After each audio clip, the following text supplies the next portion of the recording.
They've given up on trying to make me look good. I noticed the haircut already. Was that your inspiration? Because I see the old No. photos. You You know got what? the chef's look, the long hair. It turned gray, and gray hair just sucks, man. It gets really brittle and frizzy. and it's I'm like, learning. well, you know, you're a long way off. My hair were shiny and bright and young, I'd have it down to fucking here. But I just resigned myself to the fact that fuck this shit, cut it off, dude. You look like Einstein and married the shoe bomber.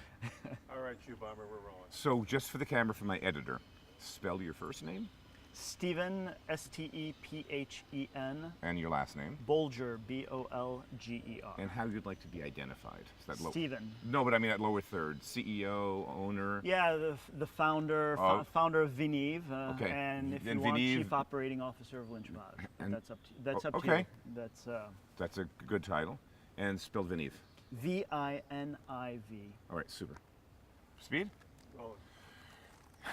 Pleasure to meet you, man. Nice to meet you as well. You had Welcome to this- Bordeaux. You had this amazing idea. So we're kind of on hallowed ground. We're at Lynch Bodge, which kind of says enough if you're in the wine world. But you had this concept, like your third career, of making available the opportunity to those who could afford to custom blend their own barrique of amazing Bordeaux parcels. Talk about how this works. Exactly. Basically, I set up a company where I'd be the first client.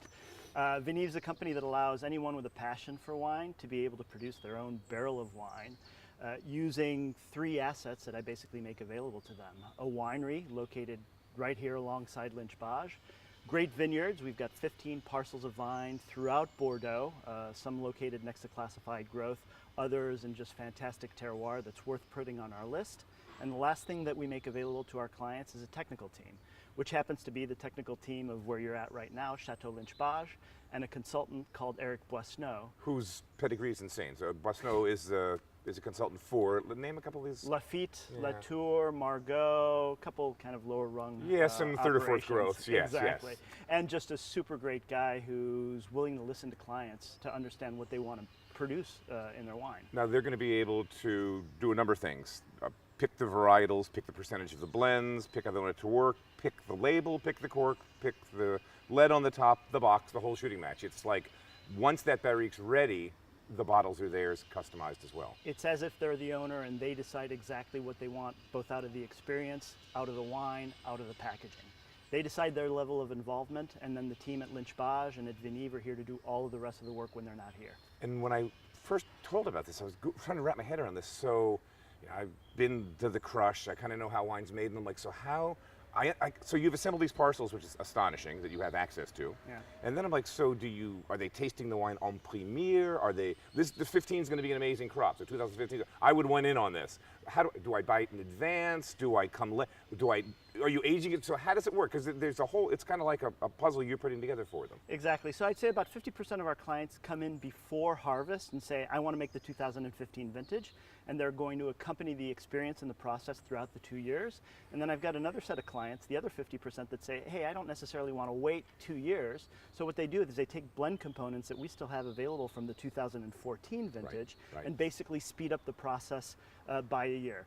And essentially what they're doing is they're either tasting the 2014 vintage blend components in order to create their own blend, or using 2014 as a base to better understand what might be produced in 2015, so that they can decide whether they want to make more of a Pauillac Cabernet Sauvignon driven wine or a Merlot Saint-Emilion or Pomerol driven wine. All of that really needs to go through a process of tasting and understanding where it is they want to go with it. So you had a client, a Swiss client, they were getting married and they wanted to do a barrique for the wedding, so they wanted that for like 2 years later.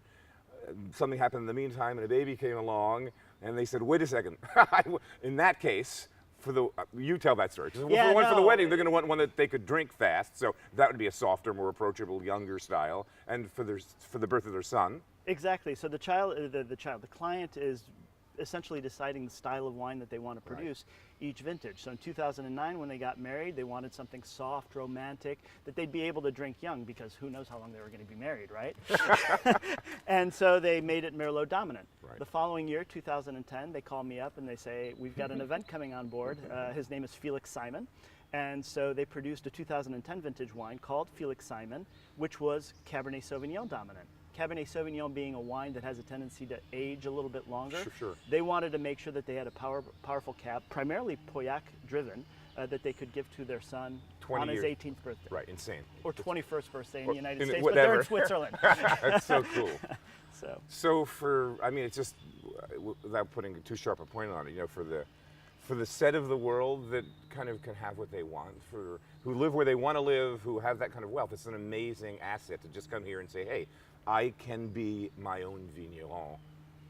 Year after year, have wines labeled for me, give them to my employees, give them to my friends, give them to my family, like the birth of my son and daughter 18 years out. It's astonishing. yeah, the client decides his level of exposure and his level of implication, creates his own brand, really decides everything from the beginning to the end. And Vinive and the team at Vinive are just there to accompany them on this experience and on this winemaking journey. And you've got a global client base. You've got Hong Kong, you've got Australia, you've got ballers from the USA. I mean, it's just anybody that wants in gets in. 22 countries. France only represents about 8% of our client base. Formidable. Nice meeting you. Continued success. Thank you very much. Bingo. That go okay? I kind of looked at the camera.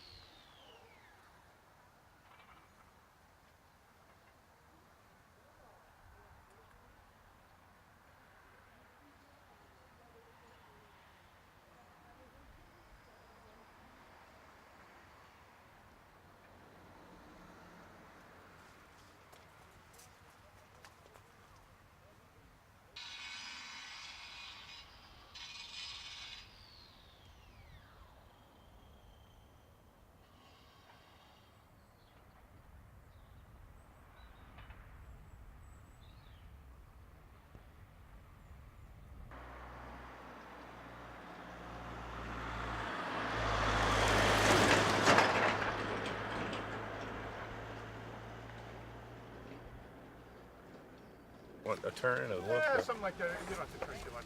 Okay. And we're doing it. So, it's the Harvest in Bordeaux 2015. Really an amazing year and really an amazing end to the year. We're here at the end of September and we're You know what, supposed your mic stuck ahead. I'm sorry. Okay, no, I just started Start it. over again. So we're in one of the vineyards of Chateau Lynch Bage, just outside of the town of Bage, in Pauillac, in the heart of the Médoc. Left bank, old school France. This is about as old school as you can get. 2015 harvest has been amazing. It was a great year. The summer was super hot, super dry. September was really mercifully dry. They were going to start harvesting a week or 10 days ago, but the weather that you see, they've had this for 2 weeks in a row. So the grapes are super ripe. They're beginning to shrink, getting super concentrated. Everybody's thrilled. And you can see here at the chateau, they're hand harvesting. So everything's hand selected here. The bad grapes, we stepped over them, they go on the ground. They're going to put these grapes in those buckets up to the truck. There's a little more hand selection. Then they go back to the Lynch Bage vineyard. I mean, excuse me, fuck. Kirk is a cut point. There's a cutaway in Yeah.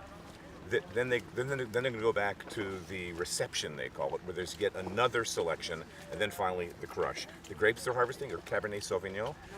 Normally here, with the reds, Merlot is harvested first, then Cabernet Sauvignon. Cab Franc's in there somewhere. These guys are kind of early with their Cabernet Sauvignon because they've got super ripeness, so let's just go watch this harvest. We'll go back to the reception, but hand cutting at Lynch Bage, does it get better than this?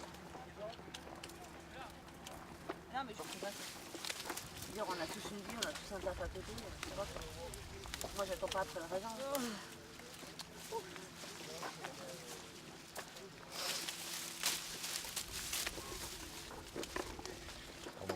That makes you... Il y a toujours le petit mot qui va bien. De quoi? Il y a toujours le petit mot qui va bien. Allez, un petit sourire les filles.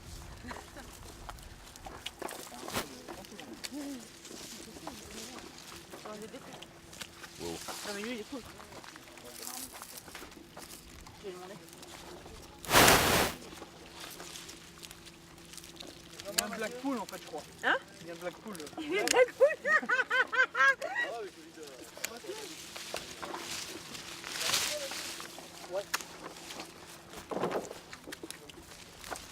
Hop, pardon. Je me suis dit, t'as un fond de ligne dans les fesses, hein? C'est bon, ouais. Oh, c'est bon, mais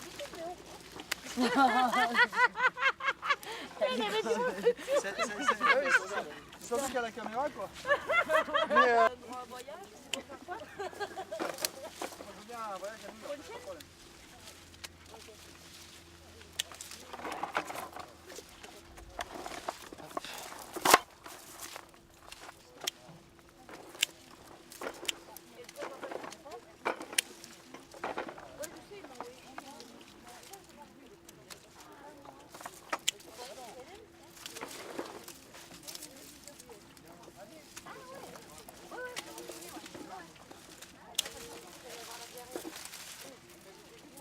Ah ouais, non, non, mais faites attention parce qu'ils sont traités. Hein. Tous les reins, c'est pas. Eh, comment ça d'ailleurs? Avec l'espagne, Yaya.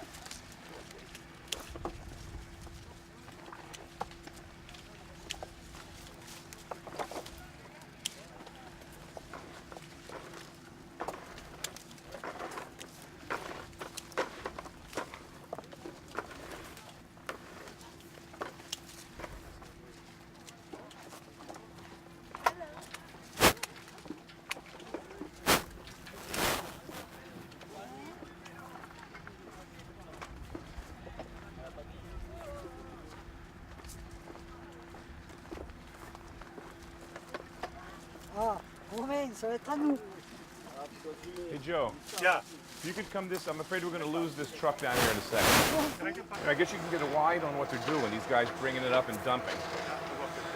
Yeah, and then we'll get you up there. Maybe have him dump.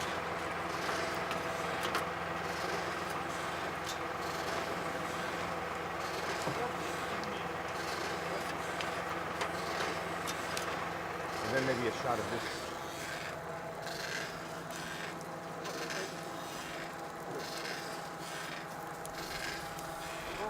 There you go.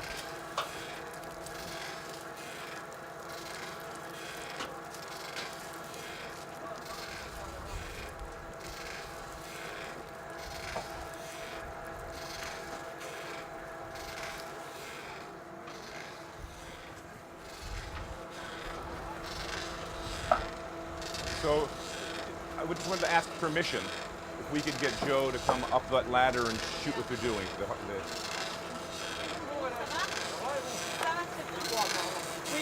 So we can see there's selection on the vine. There's another selection here, and then on reception there'll be another third time they go through it. So 3 times the grapes are looked at. Can I go up? Oui. Fais des sourires. Enlève-moi les livres. Ouais, parce qu'il y a le son. Là, c'est bon. Ouais, parce qu'il y a le son là.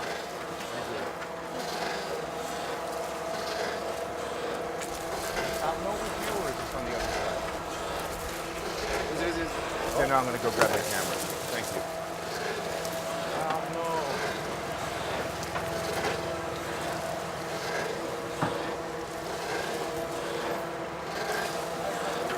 Voilà, travailler la chaise.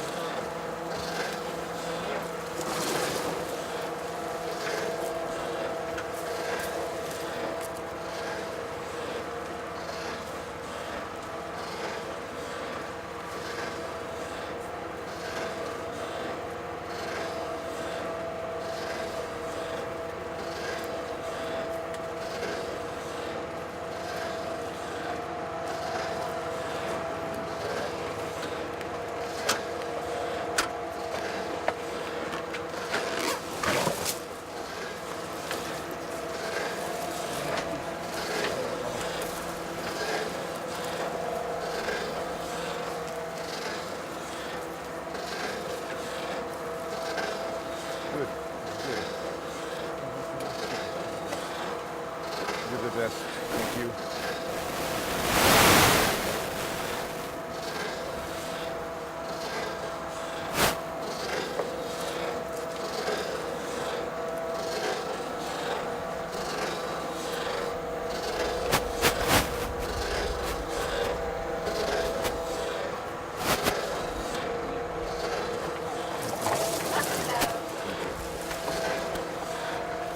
Travaillez un peu, faites pas semblant. Yes, sir.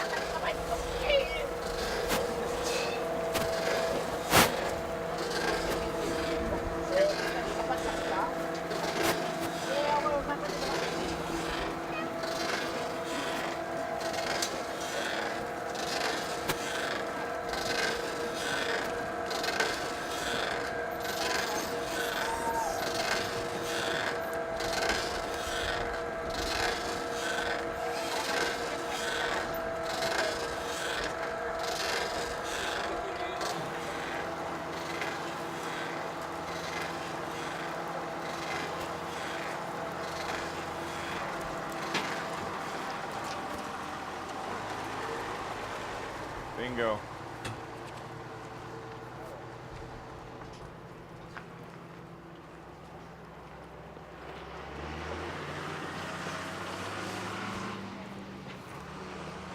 So one more thing I said I wanted to do, and I haven't done it. Let's talk about, get me somewhere to talk about that soil. Find a spot. Let's go in a little with them behind us, all right? Super, super. Pardon, pardon. So up there, Joe, they were mainly cutting off leaves? I couldn't really tell. They were just pulling stuff out.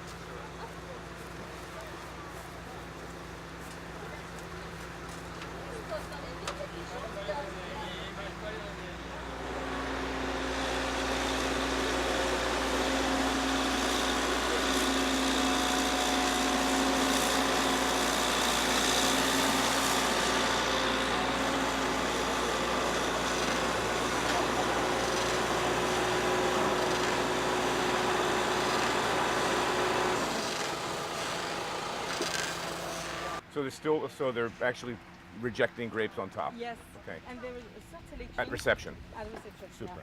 That's what I said on camera, so I want to make sure I'm right. Okay. Up, so. Okay. So one of the characteristics of the soil here, both left bank and right bank, and of course down south where they call it graves for a reason, is the soil is very gravelly. That's what graves means. But here in the Medoc, which is really the heart of the left bank, the old school, really a great place for Cabernet Sauvignon. Merlot is the secondary grape. They also grow Cab Franc, Petit Verdot, and Carmenère, I think. This is the soil type. You've got lots of these stones, big stones, and if you can hear this sound as I scrape the soil, it's just stones. It's stones, and then as we get a little further in, we're going to find clay. And then on the base, there's going to be like a limestone base, and it forces that you're not allowed to irrigate in any of the AOCs in France, period. So these vines have to live on the rain they have, and there was a very dry summer, which they really, really like, and a dry harvest, which they really, really like. And it forces these roots to go down, 20, 30 meters, that primary root, and it'll actually go through the clay, hit the limestone, and start to penetrate the limestone in search of water. And that depth of root, the age of the vines on average, 30, 40, 50 plus years in some vineyards, you get these really complex wines. They green prune, they limit the amount of production. Since the 1980s, when Bordeaux was kind of really doing a lot of bulk and, you could say they were overcropping, they've really cut down on what they're getting per hectare. Wines have never been better. These vines are kind of forced through hydric stress, through the heat, to dig down, to find water. Super mineral, super, super driven wines that way. And this 2015 harvest is looking to be fantastic. But again, it starts with the soil. These guys are just farmers at heart, and this is the soil that they work with, and they've learned over generations how to make great wine with this stuff. Wherever you are, look at your hand.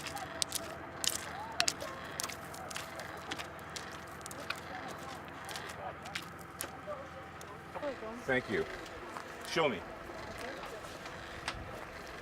Comme ça?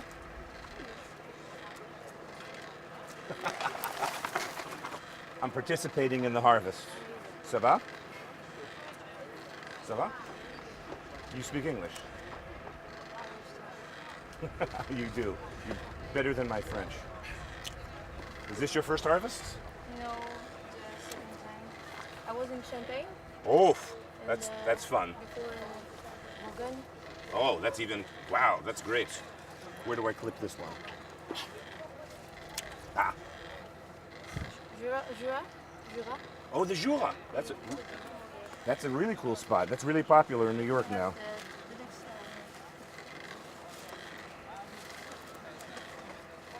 I don't know where that one is. if you struggle, you can. Oh, pull the leaves? Yeah. Ah, you'll let me do that? All right, let's go down one more. Let me do one more. One more time. Oh, more? There's more here? I'm missing my job right now. I'm messing your job up. All right, I'm done. Ready? Porter? And you call porter when the Sweet full? You got that, Joe? We're good enough? Let's not get a fire. C'est bon, on est là. Fais-moi, vas-y, fais-moi tes bêtises. Vas-y, continue. Tu vas voir.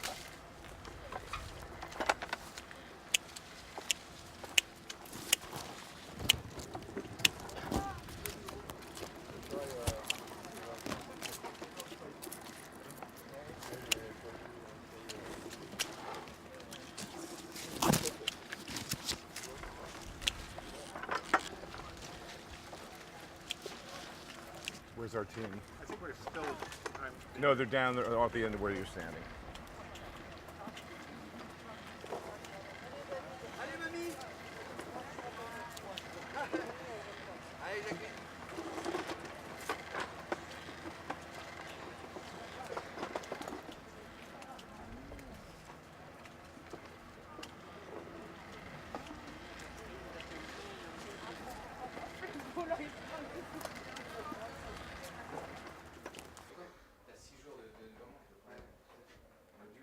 Si des fois après c'est lessivé, lavé par la pluie, mais si c'est pas lessivé, on aura perdu quoi, on n'aura même pas perdu. Parce que ce qu'on ramasse là, moi je pense que c'est le mieux pour garantir le. Par contre, il ne faudrait pas aller trop vite, c'est il faut surtout pas ramasser une bonne demain qui aurait été ramassée lundi. Là, oui, là on s'enlève trop. Du mou pour aller passer le. Ça enlève 2 jours de faire sec. Oui, en plus, c'est bien. On les a rarement ramassés à ce niveau-là. Mais, alors sinon, par rapport à ce que dit. Ouais, non, enfin. Il n'a pas tellement connu sur les Canadiens. Mais le truc, c'est que. Comme les cas de l'énergie, comme vous m'avez.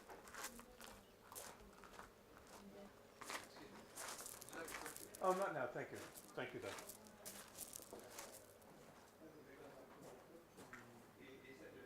Joe, I say we get out there because I'm going. they're moving further.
back up.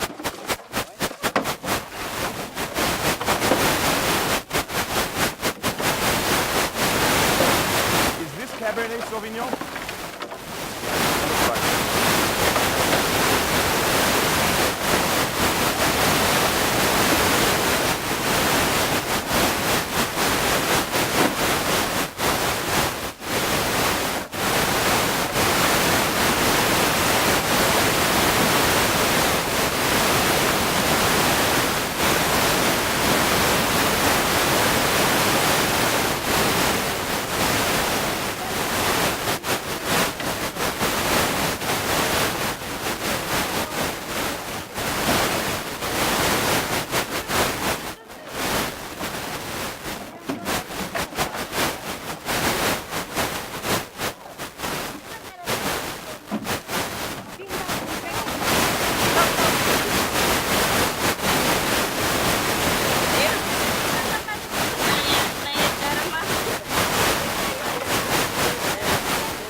na televisão. Nee, Temos que avisar lá para que vejam na TVI. nee. Não, não. Rio, mas pode estragar a máquina. Não era? Temos que...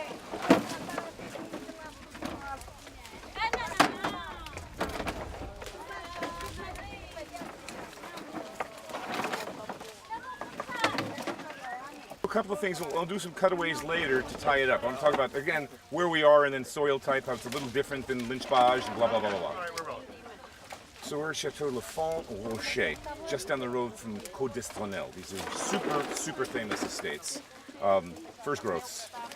But here you've got a different soil type than we saw at Lynch-Bage. You've got a little bit of elevation, and the limestone's way further down here. The grape vines never really hit it. This is just a mix of gravel and clay, all the way down as far as the roots can go. These roots run down 10 meters easily in search again.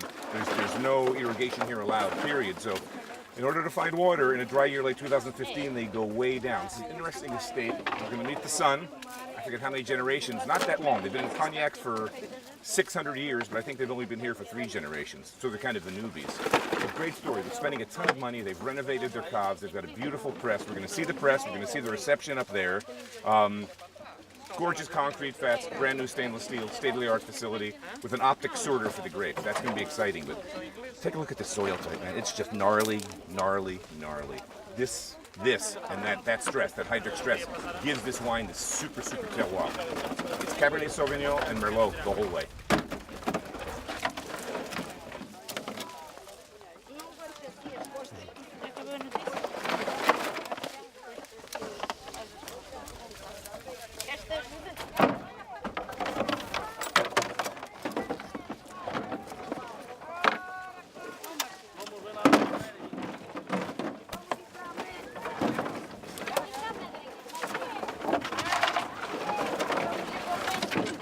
No worries. It's a little hard when you tilt it down sometimes.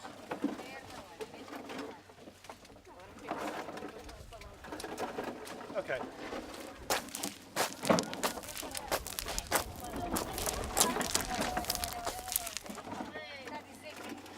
Wow, Kirk, that's art, buddy. I'll have the leaf in front of it and I'll peel it back. Okay. I'm doing it live, then I'll do this thing. Roll. Okay. So if you look at the grapes, I mean, this is an amazing year. 15 is an amazing year in Bordeaux, and here on the left bank, it's Cabernet Sauvignon City. When you look at these small grapes, these super tight grape clusters, it's been hot, it hasn't rained much. It's been really a dry month of September. I mean, look, it's just oozing juice.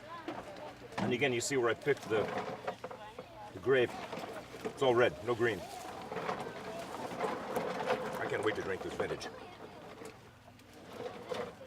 Yeah, this is going to be, well, what did I say? You can't eat the berry till you skin it. I'm not so sure. Looks like 2015 is going to be great. They're getting the harvest in. I think it's going to rain in the forecast. This is the first day they're harvesting Cabernet Sauvignon. Merlot's already in the tank. White's already fermented. So, 2015 looks to be great.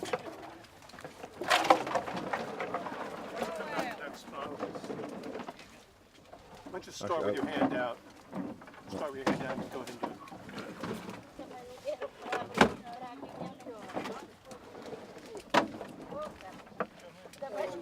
You want me to get the... Did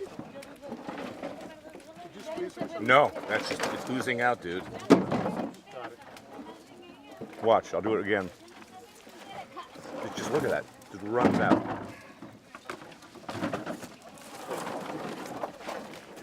When you get the girl, she's cool. She's the seller.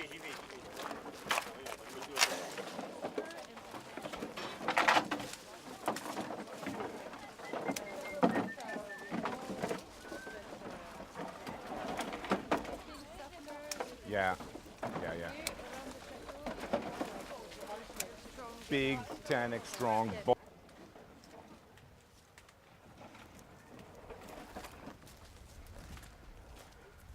Do me a favor, come back this way. Will you come back? No, There she comes back. There we go.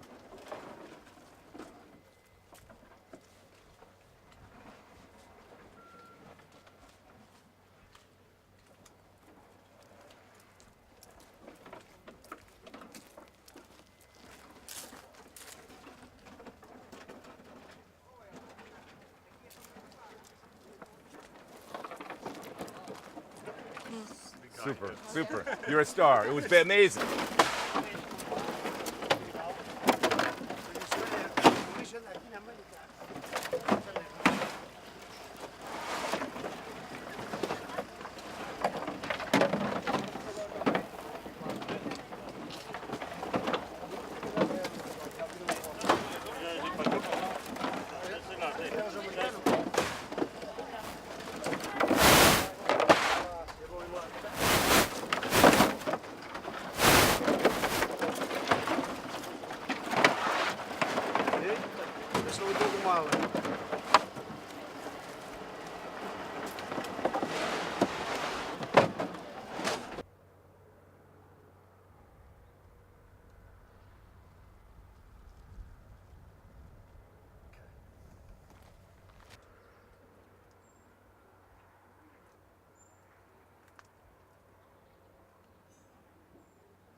Get names and stuff.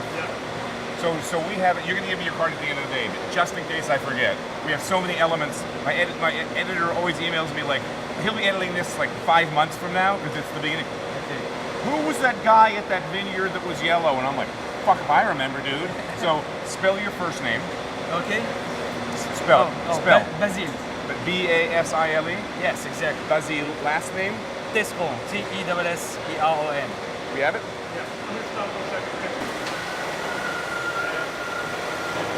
Okay. So I'm here with Basile, the current owner, family business of the Pomochet Chateau. Just down the road from Côte-d'Estronnel, you're up over the hills. It's a gorgeous, gorgeous place. I don't want to talk too much here about the vineyard. We'll talk about that where it's quieter. But this is the reception. We're out in the vines. This is the first day you're harvesting Cabernet Sauvignon. Yes, exactly. So the Merlot's all done. Cabernet is always the second one. You just started today with the plots that were ripe. Tell me about what's happening behind us.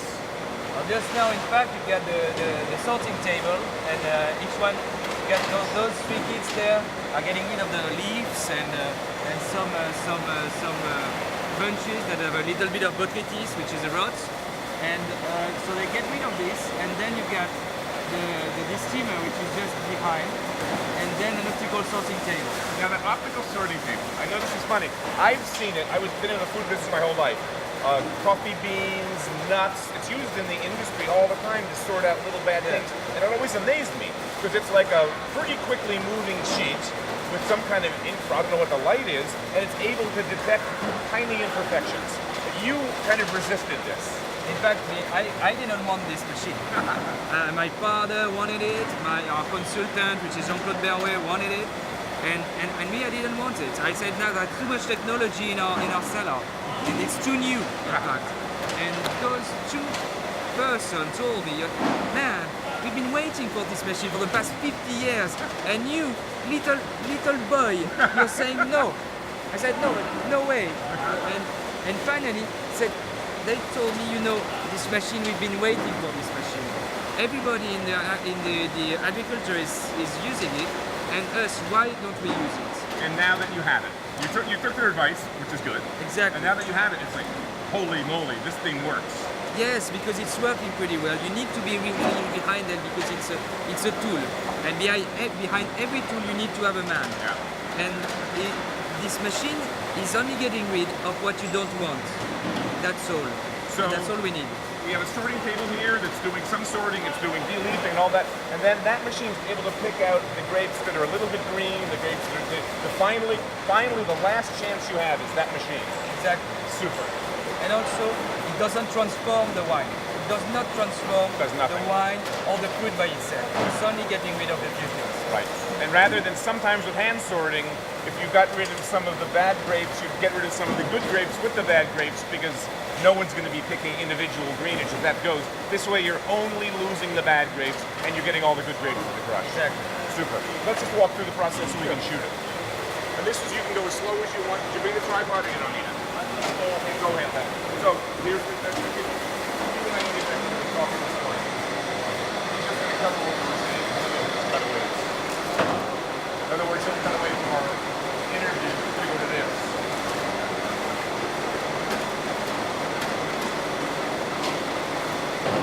Ah. Getting busy.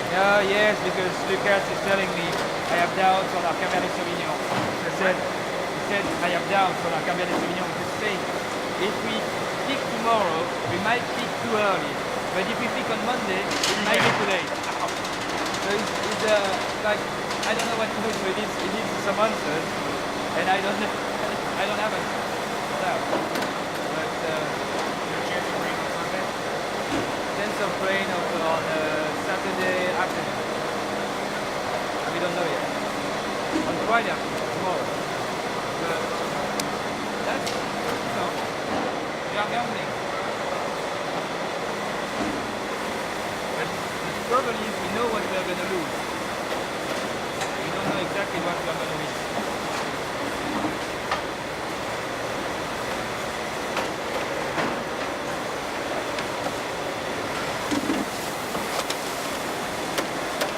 Before we had some only women that were there.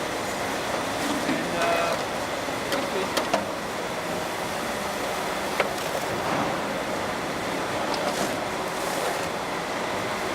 One shot of this bucket of leaves, Joe. There's a bucket of leaves behind you and then kind of skinny grapes and you collect it out.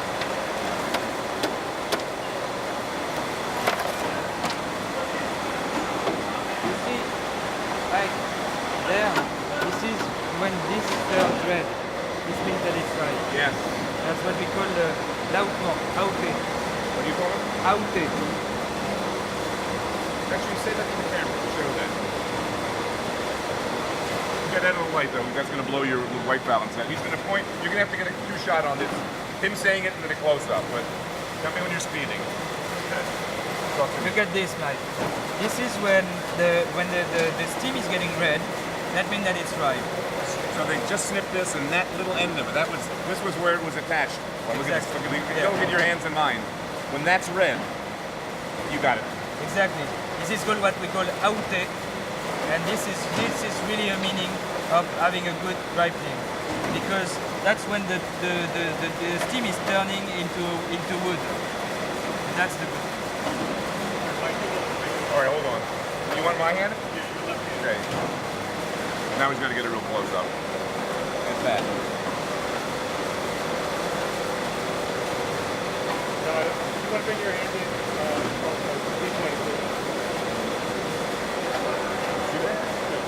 Thank you. Kirk, this is the D stamp. We're not going to be climbing up any ladders. We see it coming off the sorting bin. We see it going up the trellis. We're going to get a shot of it coming out. Your next shot's going to be grapes and no stems on the other side. Yep.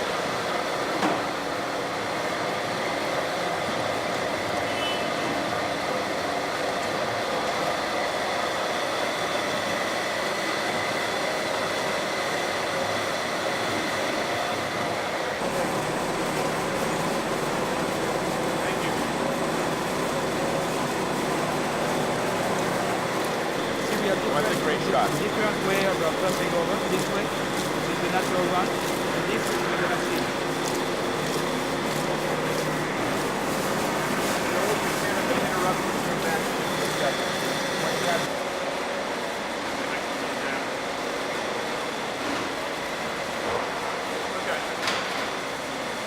This is great.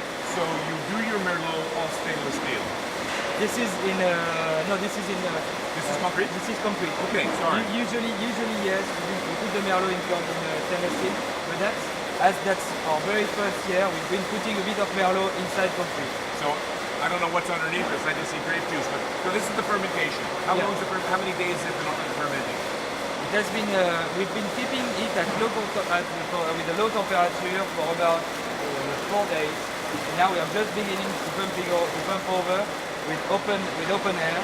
and it will begin its fermentation 2 days ago. Tell me about the pumping over. So you have oxygen contact, but you don't mind with Merlot, and you do mind with Cabernet Sauvignon. It's the opposite. So you don't want the oxygen here. No, we But don't it's want. happening because of the pump. Exactly. Okay. We don't want it. We don't want much, but in fact, right now, as the fermentation has begun, it doesn't matter. It's when before the fermentation, you don't want any air. And right now, we are pumping over, meaning that we take the juice from The below bottom. and putting it up on the hat, and the hat is the skins with the seeds. And in fact, this hat, you need to put some juice on it in order to get some tannins. The color and the tannins is coming from the seeds and the skin. Gotcha. So that's why. It's like it's the exact same way as tea, in fact. Yeah. How old? This is a brand new facility. How old is this whole building? The whole building, Yes. come back at the 17th century. But I mean, no. This is a brand new Oh, this is- system. Or the system. 3 weeks. Brand new. Brand new. This year. First vintage with this equipment. Yeah, this is amazing. Now talk to me about this one behind us, because you're not pumping this one. No, not yet. We've been pumping Okay. it.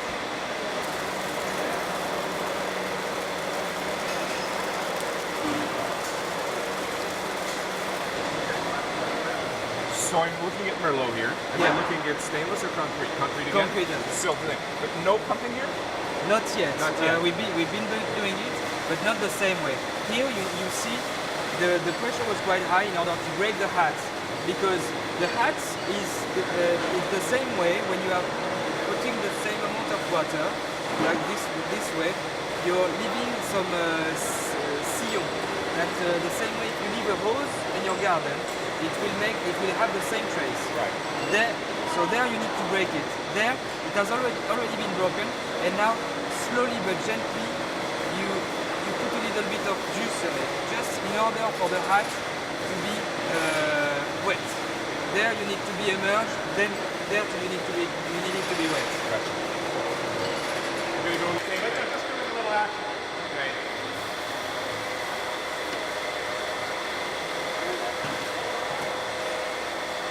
Bon. Attends, là.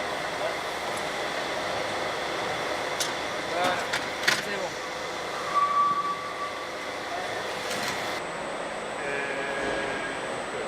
So we're just upstairs, and I'm like amazed because most of the time the cellars are super dark, they're underground, they're moldy and musty. You have natural sunlight coming in upstairs. This is a brand new facility, just 2015 first vintage. Yes. Talk about. I've seen a lot of concrete used all over the world. Talk about your choice, why you decided on concrete, and this kind of concrete without a lining. In fact, you used to be only 100% stainless steel. And making wine is about having choices, about blending, especially in Bordeaux. So we wanted to blend stainless steel vats with concrete vats. The choice of the concrete vats is quite simple. It's because why not? In fact, because this is very ancient way of making using tartaric acid. You see, this is filled with tartaric acid. We won't use liner in it. Yeah, a lot of times they're lined. What are they lined with? What is that? Epoxy. Epoxy. Yeah. Like you see on boats. Exactly. But us, we didn't want this because epoxy is giving a taste which is amande, which I don't like. And this is all natural, and this used to be when it was done 100 years ago. Yeah. So that's very classic. After, what's behind it is not very classic. You'll get also a buildup of acid on this, won't you, over time? Yes, tartaric acid. Tartaric acid. I remember we were in Alsace this past year, and they have the huge oak. And you're thinking, why are you putting Riesling in oak? And they said, let me show you something. Yeah. They opened it up, and there is no oak contact. The tartaric acid is this thick, built up inside. So that's what builds up. At the beginning, in fact, you leave some not natural tartaric acid, not natural due to the resin, due to the berries. But after a year time, it's going to be natural, all coming from the skins and from the seeds. And it'll build up and build up and build up, and you're fine with all of that. Voilà. Super. And so this is for your Cabernet Sauvignon. Mainly, yes. Right, although we just contradicted ourselves because we saw some Merlot Exactly. dropping in. But mainly you like Cab because you're getting a little bit of oxygen contact here. Yes, exactly. And also, we'll make a choice. We'll see. The Merlot are better on concrete. We might be using them next year. We don't know. Right. Right now, it's a brand new facility, so we don't know what to use. We'll see. We'll try. If you have only stainless steel, you can only use stainless steel. If you have only concrete, can only use concrete. But we have both. So we'll see. Time will tell. Maybe in a few years, we'll have oak again. Yeah, this is beautiful though. What a gorgeous facility. Thank you, thank you. Congratulations. The architect, Olivier Chadeboss, is a very clever guy.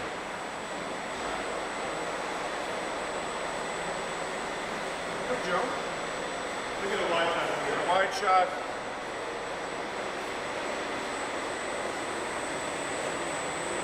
Like that interview. Oh, yes.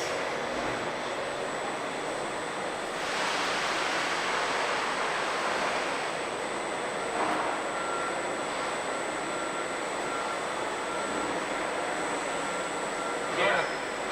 1/4 turn and it's on. Yeah, it's crazy. When it's not, if I get the law coming, if I get the police coming, it's not really good. Because you need to have special lines. Covered with the thing so they break, I know. Yeah. But right now, in fact, we haven't signed. Okay, yeah.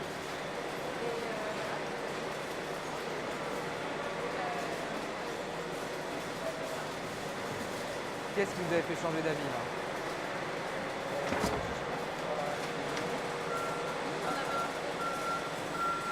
Lucas a changé d'avis?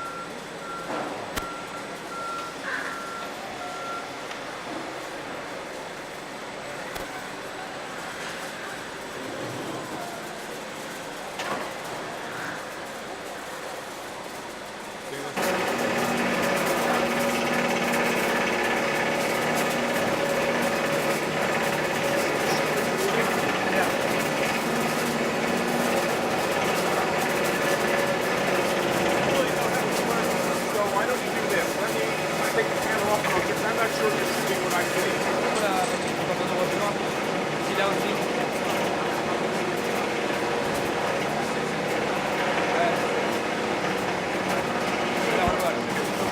All right, tell me when you're done, I'll drop this. Then I wanted to show something else. Qu'est-ce qui vibre autant que ça là? Tout au fond, c'est ça? Get done. Il y a cette table là aussi qui vibre. Good? Là, là? Ok, vous voulez? Ouais. Every day, just to pick out slight imperfections. Pick out the little green ones. Pick out the coming off. Just the slightly bad ones. Stays the art. Then Brazil's going to scoop out and show you the good ones. Merci Gabi. Go ahead. Thank you. Yeah.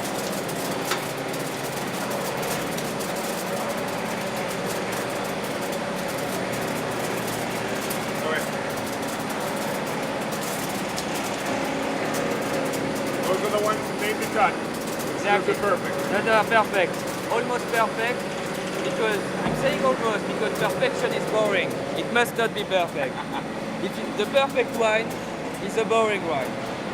I'm not making Coca-Cola. I'm making wine. I'm making only a few 3,000 bottles of wine per year. So I don't want it to be perfect. I only want it to be good, if not sometimes very good. That's not perfect, but that's good.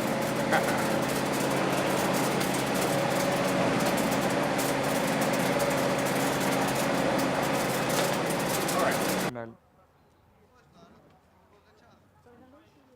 Cabernet Sauvignon, Carmenère, petit verre d'eau.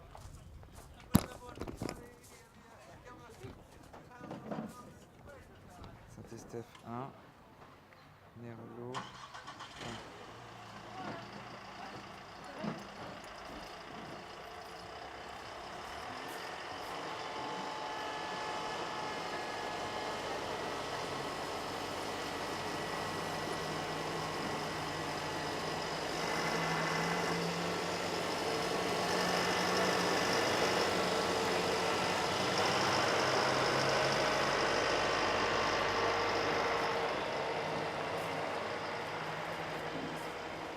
Les doutes se posent sur lesquels alors?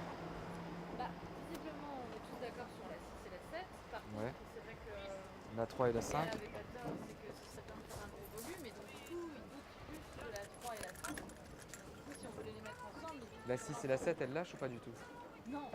C'est d'essayer de faire d'essayer de rentrer une cube dans un gros volume. Si je ne me trompe pas. C'est ça?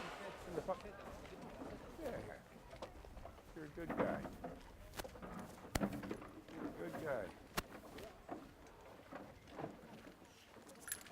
You're a big dog. How old are you? Et la 7, la 7, elle est en face. How old are you? How old are you? You're a little puppy? How old are you? Like 2, 3 years old? You're a good guy. You're a tough guy, I can tell that. Yeah. You're a good little guy, huh?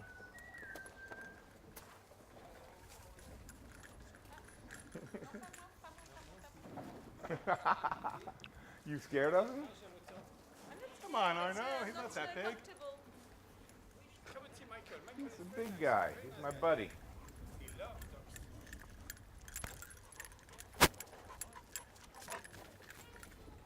Let me grab the, I need an exterior shot of the building anyway. Allez, on a une autre solution. Hein. On ramasse pas demain, on ramasse samedi. I like you too. Demain, mais See these two over here? I think they might be intruders. I think they might be intruders. on est pas bon là. Hein. I'm worried Enfin, about moi these two over personnellement here. là, They're je trouve pas ça mûr. Que je trouve See these two over here? pas. I'm worried about these two dogs.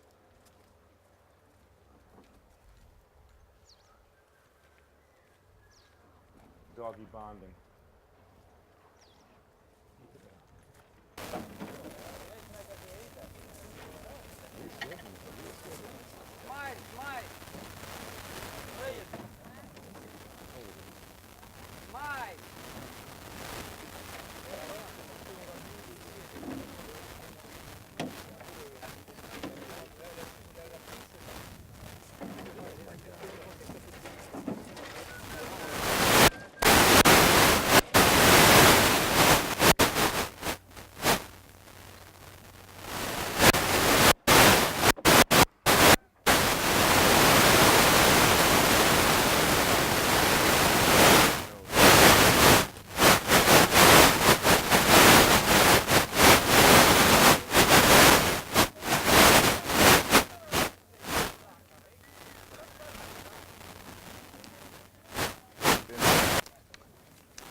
Pour moi, ça peut faire bon, mais on n'y est pas. Ça peut faire très bon, mais on n'y est pas.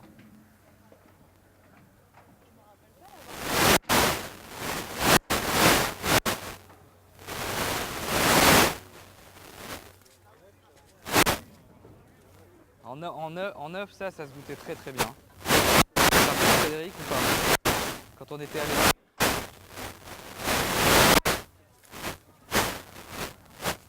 Elle se goûtait vraiment remarquablement bien.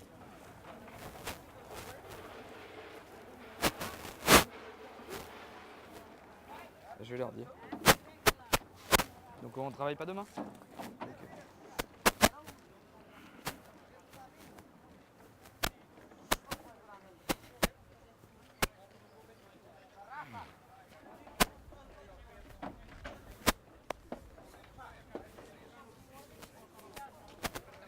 Pardon, c'est des Schkulpe, hein?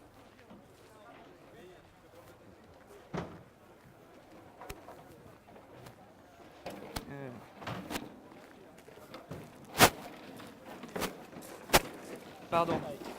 Est-ce que vous...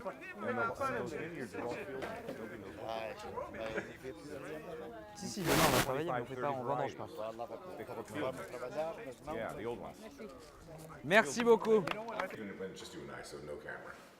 Yeah, and then I'll, like I said, I'll move that to the first answer. Right, just swing around here. The camera's on you. Anytime. So Basil, thanks for having us in today. Thank you for coming. So this is tell me about your family, because you're Nubians here, right? You're 600 years really well known as premier cognac makers. Yes, we've been making cognac for the past 5 centuries. My grandfather was making cognac, and this is from my father's side. But on my mother's side, I was also we were also making aperitif called Lillet for the past 200 years. Signature, huge. So I have more. In fact, I have more alcohol in my blood than anything else. Lillet, that's amazing. It's like in every bar in the world. Yeah, almost yes. Hold that thought.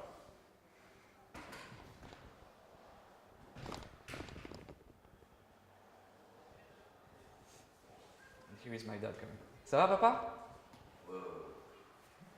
Fatigué? Ok. Ah, tu recommences à tousser là? Ah merde.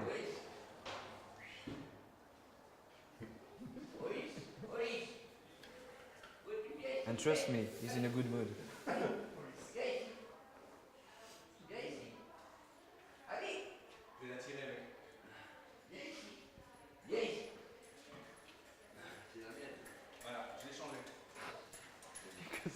Due to the construction, there is no more lights in the house, and that's his house.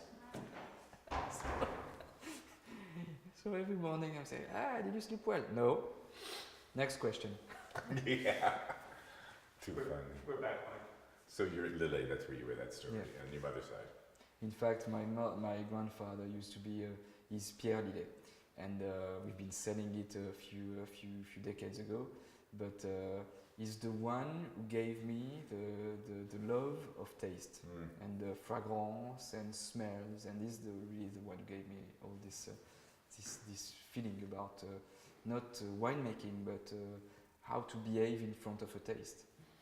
So your grandfather purchased this in the 1960s? Yeah, 1960s. Guy Tesseron, my grandfather, came from Charente, where he was a cognac maker and also a distiller, to Saint-Estèphe, in fact, due to a second wedding.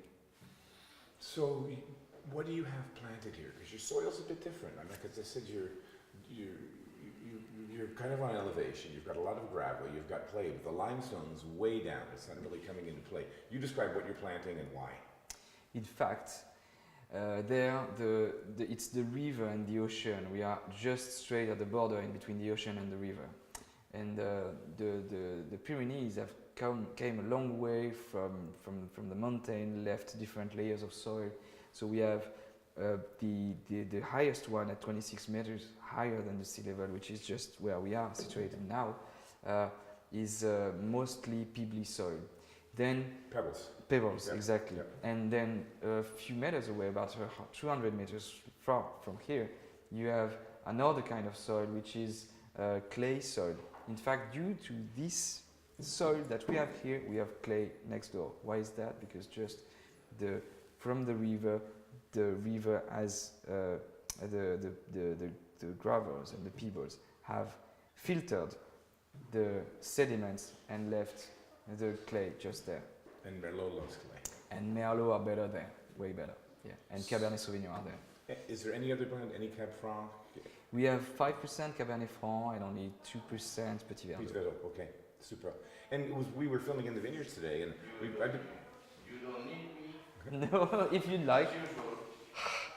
Sorry. No worries. It's funny. All right. We were filming in the vineyard today, and we filmed a lot of vineyards, and sometimes I see a mix of students and locals, and just a whole mix of people, maybe different languages being spoken. Everybody here was speaking Portuguese. Yes. And it looks like they've done this before. So tell me about your crew, because that's an issue every time I talk to winemakers these days. How do they get the harvest? It's really hard to find consistently people to work the crop from the beginning of the crush to the end. Who are they? In 1980, in the 1980s, in fact, we had some trouble finding some pickers on every year basis. So since 26 years now, in fact, my father and my uncle, my father at La Fonrocher, my uncle at Pontet-Canet, decided to have the same team of harvesters. So they've been in Portugal looking for the best pickers that they've been hearing about. And those were from a little village near the town of Chavez, and all those speakers are coming from this village. Of course, 26 years from now, they are not exactly the same pickers, but we have now the petit enfant, the small children, the grandchildren, the grandfather were the grandparents were coming, and now you have the small children who are coming now. Well, the small children which are 20 years old. Right. So that's that's great consistency for you. They must be happy. Yeah. You take care of them, you feed them, you've got a good deal with housing, and I don't like know if they working are for happy you. because it's a hard job. Really hard But I really don't know. But they are coming every year, so maybe it's a sign. And also, you know, it's as you've seen the photos there. It's if there is a DNA in La Font-Rocher, they are part of it. Super, super. Let's taste some DNA. Sure. Yep. Okay. There. Yeah, go ahead.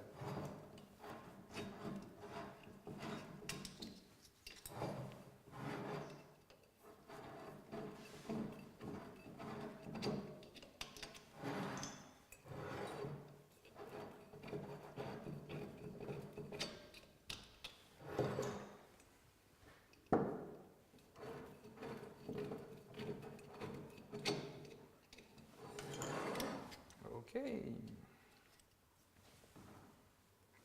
So this one I must pay really attention to it because this is my wife's wine. And I'm a newbie, you know. She's been there for 5 centuries. Well, you've got some impressive neighbors. What's on the other side of the fence down there? This is Lafite Rothschild. There you've got Mouton Rothschild, Pontet-Canet, and just a few meters away you've got Cos d'Estournel.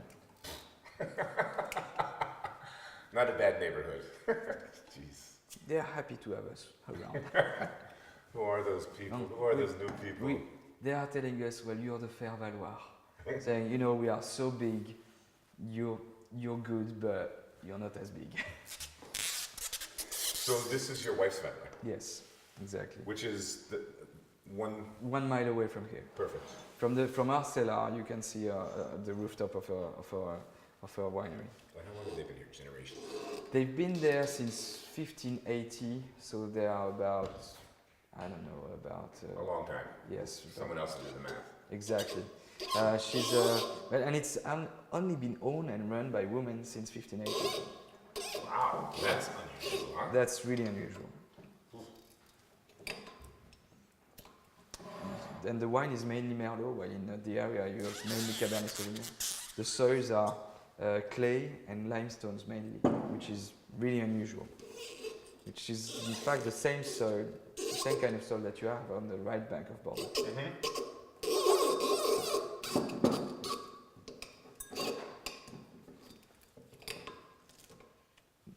Merde. It happens. Yeah, we just go in from the side, get his teeth in. Merde. Sorry. Time to get a... Cut. I'm gonna stop for a second. We're gonna have a few different labels. My wife's, our second label, Les Pèlerins de la Font-Rocher, 2009 and 2000. So like you can see the evolution of the wine. In between 2 nice vintages, 2009 and 2000, which with roughly the same amounts of Cabernet Sauvignon in it.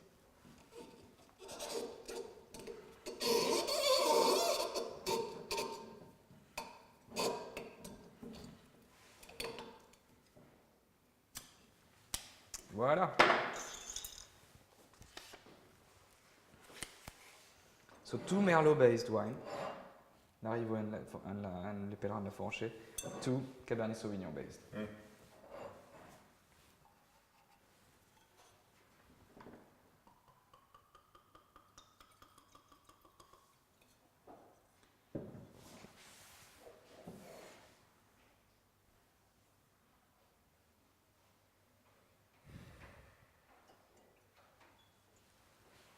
What year was this? This is 2011. So that's a vintage which was quite dry, but that made some quite nice fruit and red flavors at the end. That's a vintage where it was, for us, it was quite tricky, but for her, even if it was 1 mile away, she made a tremendously good job. Does she sell in the States? Does she sell in the United States? Yes, It is? in New York, yes. Especially in New York.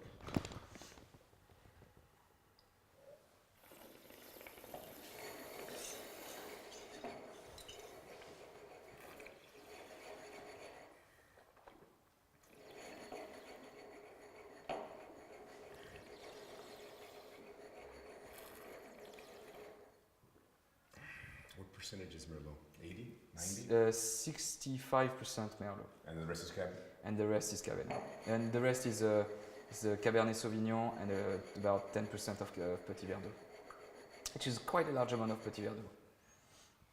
But she's got the soils for that.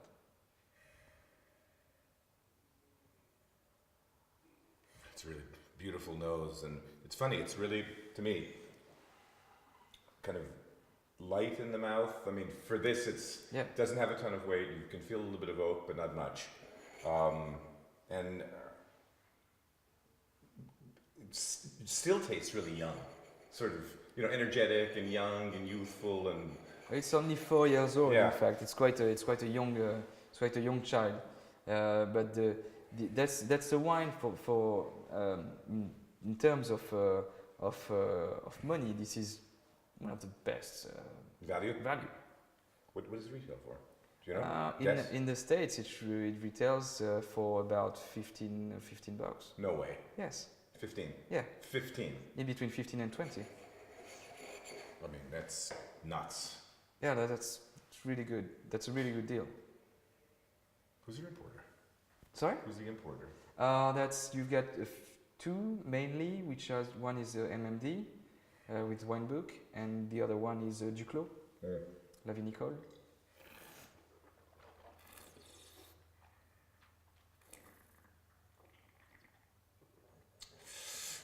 Yeah, really soft tannins, medium body. It's just super youthful, super quaffable, delicious wine. Thank you. Table-friendly wine. Steak fleet, and this, boom. I'm sorry she's not there to hear that, but because No, she's harvesting, she's working. She's working. You'll see her tonight, maybe. All right, and this is your This is Merlot base. Merlot base from, in fact, as you see, we are up on a hill. Down the hills are the plots from Les Pèlerins de la Font-Rocher. It's a little cuvée, it's le petit frère, as we say. The little brother. Yeah, totally different. Look at the color. Totally different wine. This is mainly Merlot also. Hold it up so I can see it. This is 2012. This is 60% Merlot, 40% Cabernet Sauvignon. On soils that are mainly clay. Because the different layers of soils have been built by the river, and the youngest ones are clay.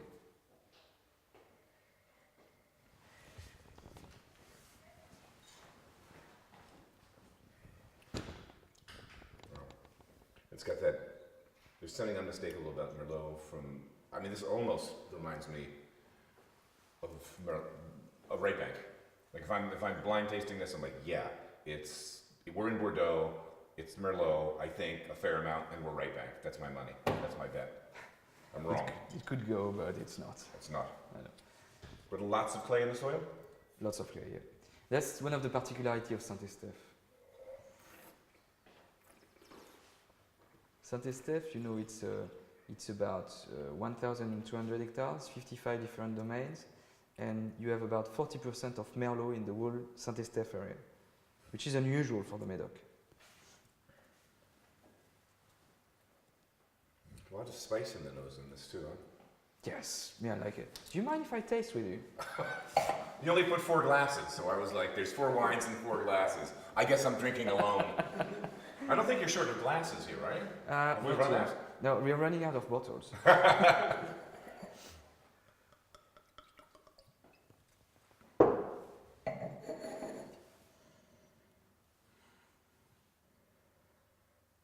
This one has been bottled a year ago only.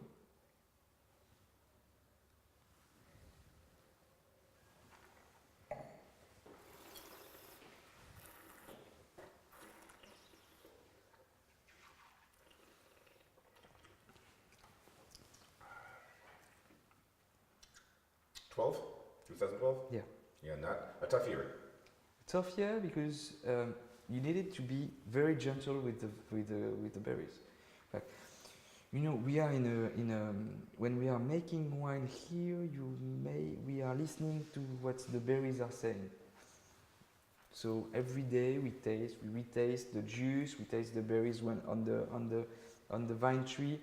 We taste and retaste. Yeah, you were doing that today. You made a decision. Yes. So you just started the Cabernet Sauvignon. This was day one. Yeah. You had a couple of plots that were ripe, and you had it fenced off. You had these red and white striped poles where you had your grape harvesters going just from here to there and stopping. Then you moved them in the back to another plot that you thought was ripe, and then you were distracted for your phone's going off. Your phone's going off. Your phone. Oh, do we harvest tomorrow?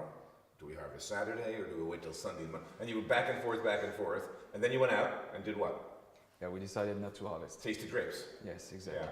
We tasted two different plots, which are plots 6 and 7, and Cabernet Sauvignon plots, and that, you know, you're just at the border. You're just at the border. I mean, it's in ripeness. It's ripeness.